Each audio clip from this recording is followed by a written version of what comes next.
안녕하세요. 저는 일산에 사는 60대 중후반의 남자입니다. 이 이야기를 어디다 말하기 쪽팔려서 아직 아무에게도 말하지 못했는데요. 여기에라도 익명의 힘을 빌려서 한번 적어보려고 합니다. 저는 첫사랑이자 마지막 사랑이었던 여자와 이혼을 하고 현재 두 딸을 홀로 키우고 있는 중입니다.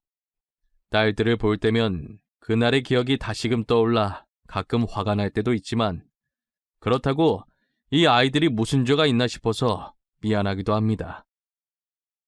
제게 어떤 일이 일어났었는지 지금부터 들려드릴게요.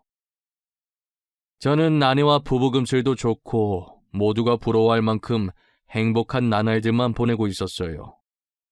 저와 아내는 대학교 같은 과 동기였는데요. 처음엔 아는 척할 만큼 친한 사이도 아니었고 그냥 지나가다 인사만 하고 굉장히 어색한 사이였어요. 그러다 대학교 졸업을 앞두고 친구들과의 마지막 모임을 가질 때였어요. 그녀는 누가 봐도 부러워할 만한 외모를 가지고 있었어요. 자랑 같긴 하지만 저도 못생긴 편이 아니어서 꽤나 인기가 있는 편이었죠. 그런 저희를 친구들이 장난으로 엮기 시작하더라고요. 진영아, 너는 도대체 왜 연애를 안 하는 거야? 솔직히 너 좋다고 따라다니는 여자도 많잖아. 이해를 할 수가 없네. 나였으면 그중 한 명이랑 잘해봤겠다. 그니까 내 말이 그 말이야. 우리는 따라다니는 여자가 없어서 연애를 못하는데 쟤는 진짜 보기 겨운 놈이라니까. 진짜 재수없어. 근데 유은이도 이번에 헤어지지 않았나? 진영아, 너 유은이는 어때? 별로야? 유은이도 인기 많잖아. 이렇게 보니까 너네 둘 잘 어울린다. 그러네. 둘이 진짜 잘 어울려. 유은아, 진영이 어때? 진영이 저놈 진짜 괜찮은 놈이야. 내가 장담할 수 있다니까? 얼굴도 반반하잖아. 너네 진짜 왜 그러냐? 유은이 불편하게. 그리고 나도 불편해. 그만해 이것들아. 너네나 빨리 짝 찾아서 연애하든가. 저는 이런 장난 어색하지만 아내는 괜히 불편할까봐 친구들을 말리기 시작했어요. 그러다가 친구들과 헤어지고 집에 가는 길에 그녀가 대뜸 저를 붙잡더라고요. 나 너한테 할 말이 있는데. 이거 진짜 빈말 아니고 애들이 사귀라고 해서 하는 말도 아니야. 나 진심으로 너 좋아해. 사실 입학하고 새내기 때부터 너를 짝사랑하고 있었어. 나를? 네가 나를 왜? 그리고 너 얼마 전에 남자친구랑 헤어진 거 아니었어? 그런데 갑자기 나를 짝사랑하고 있었다고? 무슨 말이야. 장난치지 마. 사실 너가 연애에 관심이 없는 것 같아서 고백을 못했어. 그리고 내가 거절을 못하는 성격이라 전 남자친구가 나한테 고백하길래 잠깐 만났던 것뿐이야. 나 지금 너무 당황스러워. 너 애들이 아까 장난쳐서 순간의 감정 아니야? 지금 나를 친구로서 좋아하는 건데 남자로서 좋아하는 거라고 착각한 걸 수도 있잖아. 절대 착각 아니야. 너 정말 좋아해. 너랑 같이 학교 다니고 싶어서 너 군대 가 있는 동안 휴학도 했어. 나 정말 진심이야. 내 감정인데 내가 착각할 리가 없잖아. 사실 저는 어릴 때부터 부모님의 이혼과 아버지의 재혼으로 연애에는 관심이 없어서 그녀에게도 아무런 마음이 없었어요. 그래서 저는 그녀의 고백을 거절하기 바빴습니다. 하지만 그녀는 제게 진심이었는지 첫 고백을 하던 날 이후로 더 적극적으로 구애를 하더라고요. 결국 저는 아내에게 두 손 두 발 다 들고 고백을 받아주었어요. 저는 첫 연애인지라 아내와 함께하는 모든 것이 처음이었어요. 친구들은 결국 이렇게 됐냐며 차라리 잘 됐다고 연애 한 번은 해봐야 하지 않겠냐고 놀리더라고요. 진영아, 솔직히 이거 다 우리 덕분이다. 알지? 살면서 연애는 한번 해봐야지, 안 그래? 그래도 첫 연애는 유은이라서 다행이네. 착하잖아. 우리가 말했잖아. 너네 둘이 진짜 잘 어울린다고. 이렇게 나란히 서 있으니까 선남선녀가 따로 없다. 아우, 진영이는 좋겠다. 알겠어, 이것들아. 밥 한번 쏠게. 되는 날 말만 해. 내가 너네한테 거하게 쏠 테니까. 친구들은 제가 왜 연애 안 하는지 이유를 알고 있었거든요. 아버지는 아버지 인생이고 내 인생은 내 인생이라며 아버지 때문에 연애 안 한다는 말은 핑계라고 어떻게든 저를 제가 만든 틀 안에서 나오게 하려고 했었어요. 그런 제가 연애를 한다고 하니 친구들은 제 일처럼 기뻐해주고 축하해주더라고요. 그렇게 저희는 6년 정도 긴 연애를 하고 둘 다 안정적인 직장을 다니게 되면서 자연스럽게 결혼 얘기도 오가기 시작했습니다. 저희 집안은 부유한 집안이지만 아내 집안은 조금 기울어서 혹시나 반대를 하면 어쩔까 걱정이 많았어요. 게다가 저는 대기업을 다니고 아내는 나름 탄탄한 회사긴 하지만 중소기업에 다니고 있었죠. 아무래도 조금 벌어지는 격차에 저희는 양가 부모님을 만나기 전부터 많은 생각과 고민을 했었어요. 하지만 저희의 걱정은 기우였던 건지 의외로 별탈 없이 결혼 승낙을 받을 수 있었어요. 저희는 결혼을 하고 두 딸을 낳으면서 딸 키우는 재미에 웃음이 끊이진 않았습니다. 그리고 아내가 복직하고 제가 육아나 집안일을 도와주고 있어서 저희는 단 한 번도 싸운 적이 없었어요. 딸들이 말도 잘 듣고 어찌나 애교가 많던지 눈에 넣어도 안 아플 정도였어요. 저는 벌써부터 얘네가 커서 결혼한다고 하면 어쩌냐고 난리도 아니었죠. 그럴 때마다 아내는 옆에서 주책이라고 다 크려면 아직 한참 멀었다고 하면서 웃었어요. 저희 딸들이 태어난 후 1, 2년까지는 아내와 판박이었어요. 하지만 크면 클수록 딸들의 얼굴에 아내의 얼굴이 사라지더라고요. 그렇다고 해서 제 얼굴을 닮은 것도 아니었어요. 그러면 안 되는 걸 알지만 그때부터 상당히 좋지 않은 느낌이 드는 거예요. 저는 저와 닮은 구석이 전혀 없는 딸을 보면서 아내를 의심하기 시작했어요. 혹시나 하는 마음에 아내가 잘 때 아내의 휴대폰을 들고 거실로 나왔습니다. 아내의 폰에 잠금이 걸려 있었는데 다행히 제 생일이라서 쉽게 풀 수 있었어요. 저는 곧바로 카톡방부터 들어가서 남자들과 나눈 대화가 없는지 찾아보기 시작했어요. 그런데 연락하는 남자라고 해봤자 저와 사촌 오빠 이렇게 둘뿐이더라고요. 다른 건 지극히 평범한 업무 연락밖에 없었어요. 저는 괜히 의심을 한 건가 하는 생각이 들면서 아내에게 미안했어요. 그로부터 얼마 뒤 아내가 야근을 한다길래 밤에 여자 혼자 돌아다니면 위험하니까 제가 아내를 데리러 아내 회사에 찾아간 적이 있었어요. 아내 부서를 찾다가 회사 직원이랑 마주쳤는데 아내가 이미 퇴근하고 없다는 거예요. 혹시 죄송하지만 마케팅부 김유 대리님 자리가 어딘지 아시나요? 김유 대리님이요? 마케팅부라면 아까 퇴근 시간에 다 같이 퇴근하셨는데요. 그런데 무슨 일 때문에 그러세요? 지금 이 시간이면 야근하는 사람 말곤 다 퇴근하셨어요. 김유은 대리 남편인데요. 오늘 야근한다고 하길래 데리러 왔거든요. 제가 잘못 알았나 봐요. 일하시는데 방해했네요. 죄송합니다. 아내가 퇴근했다는 얘기를 들은 저는 도대체 왜 거짓말을 한 건가 싶었어요. 그렇다면 지금 아내는 어디에 갔을까 생각하게 되었죠. 결국 저는 다시 아내의 외도를 의심하기 시작했습니다. 다음 날에도 아내는 프로젝트 때문에 야근을 한다고 하더라고요. 저는 이날 아내의 뒤를 몰래 쫓아가 보기로 마음먹었어요. 저희 회사가 아내 회사보다 일찍 마치기 때문에 퇴근하자마자 아내 회사로 갔습니다. 아내 회사 주차장에서 몰래 아내가 나오기만 해 지켜보고 있는데 아내가 어떤 남자와 같이 회사에 나오더니 나란히 한 차에 올라타더라고요. 남자의 얼굴을 자세히 보는데 아내의 사촌오빠였어요. 저는 아내에게 사촌오빠와 같은 회사에서 일한다는 얘기를 들은 적이 있었어요. 하지만 사촌오빠의 약속이 있다고 제게 사실대로 말하면 됐을 일을 왜 굳이 거짓말까지 치면서 만나는 건가 싶었어요. 저는 아내가 타고 있는 차 뒤를 바짝 붙어서 쫓아가기 시작했어요. 혹시라도 놓칠세라 잔뜩 긴장한 상태로 운전해서 그런지 손에 땀이 다 나더라고요. 그들이 도착한 곳은 호텔이었어요. 둘은 익숙한 듯 자연스럽게 체크인하고 들어가더라고요. 저는 들어가는 모습과 체크인하는 모습을 몰래 동영상으로 찍어놓았어요. 혹시나 해서 찍어두긴 했지만 도대체 사촌오빠와 단 둘이서 호텔에 들어갈 일이 뭐가 있나 싶었죠.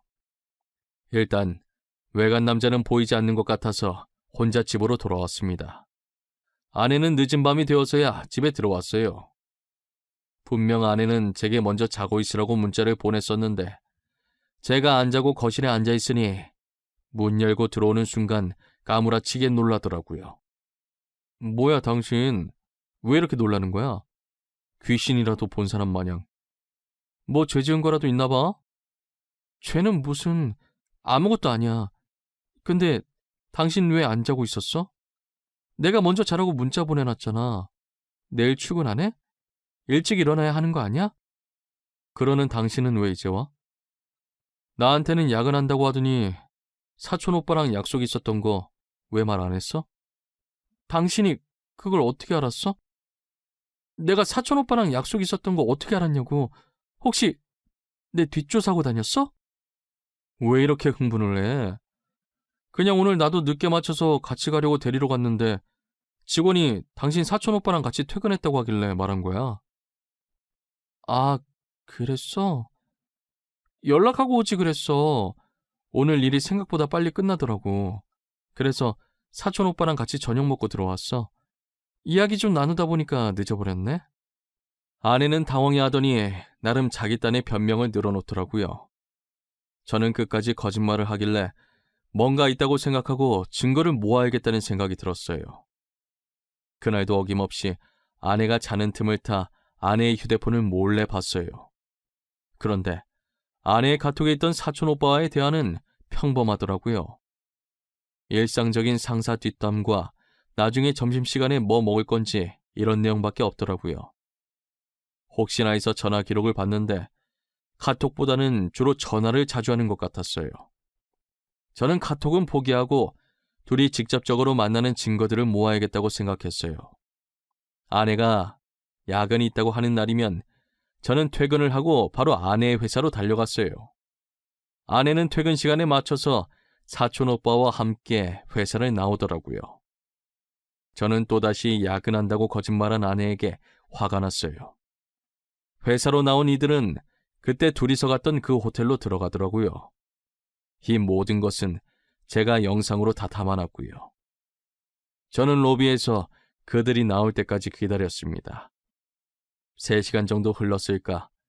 저는 엘리베이터 문이 열리는 순간 내리려고 하는 두 사람에게 다가갔고 그런 저를 아내가 발견하고 엄청 놀란 표정을 짓더라고요. 여보, 아니야. 나 진짜 아니야. 당신이 생각하는 그거 정말 아니다. 오해하면 안 돼. 나 아직 아무 말도 안 했는데 뭐가 아니야? 무슨 오해? 내 눈앞에 벌어진 상황 말하는 거야? 사촌 오빠랑 둘이 있는데 무슨 오해를 하겠어? 가족끼리. 맞아. 가족끼리 밥 먹으러 온 거야. 오늘 분명 야근할 줄 알았는데 안 하더라고. 그래서 그냥 여기 호텔 음식이 맛있다고 하길래 저녁으로 그거 먹으러 온 거야. 그래? 그럼 그렇다고 나한테 처음부터 말하면 됐잖아. 야근할 줄 알았는데 안 하더라. 그래서 사촌 오빠랑 밥 먹고 가겠다. 이 말이 그렇게 어려운 거야? 제 말에 아내는 되도 않는 변명만 늘어놓기 시작하는데 사촌 오빠는 옆에서 바지 주머니에 손 꽂고 저를 쳐다만 보고 있더라고요. 그렇게 한참을 보다가 입을 여는데 제게 하는 말이 가관이었어요. 저기요. 이왕 이렇게 된 거 그냥 유은이랑 이혼해 주세요. 저 더 이상 숨어 다니고 싶지 않네요. 당당하게 유은이 만나고 싶어요. 그게 무슨 소리예요? 당당하게 유은이 만나고 싶다니요? 지금 뭐 둘이서 연애라도 하겠다는 거예요? 이미 눈치챈 거 아니었어요? 그래서 이렇게 뒤쫓아온 거 아니냐고요. 네, 맞아요. 당신 예상대로 저 유은이 사촌 오빠 아닙니다. 그니까 이제 유은이 놓아주시라고요. 오빠, 지금 뭐라고 하는 거야? 아니야, 여보, 절대 아니야. 사촌 오빠 맞아. 나 믿어줘, 어? 다음부터 솔직하게 말할게. 제발 한 번만 봐줘. 잠시만. 사촌 오빠가 아니라고? 그게 무슨 말이에요? 그럼 둘이서 바람을 폈다 이 말이에요? 당신이 설명해봐. 지금 내가 한 말이 맞는 거냐고! 알고 보니 그 남자는 사촌 오빠가 아니라 상간남이었더라고요. 저는 계속해서 약을 한다고 거짓말 치길래 따지고 있었는데 상간남은 제가 모든 것을 다 알고 뒤쫓아왔다고 생각을 했던 거죠.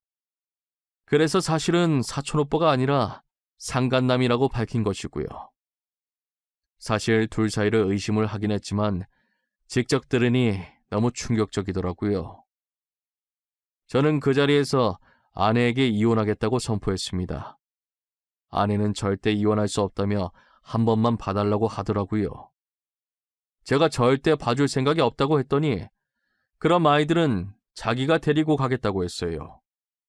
딸들은 제 친딸이 아니라고, 사실 상간남의 딸이라고 하면서요.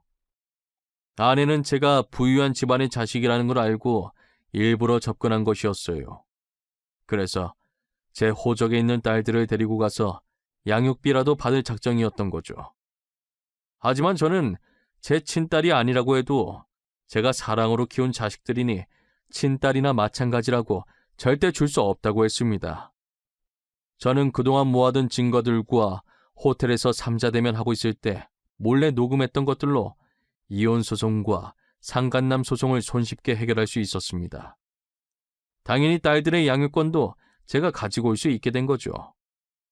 알고 보니 그 남자는 아내가 부유한 집안인 줄 알고 있더라고요. 그래서 저한테 그렇게 당당하게 나왔던 것이고요. 아내가 입은 옷과 가방이 모두 명품이었는데 그게 제 돈이었던 건 몰랐나 봐요. 명품으로 휘감은 겉모습만 보고 부자인 줄 알고 아내에게 접근했던 거예요.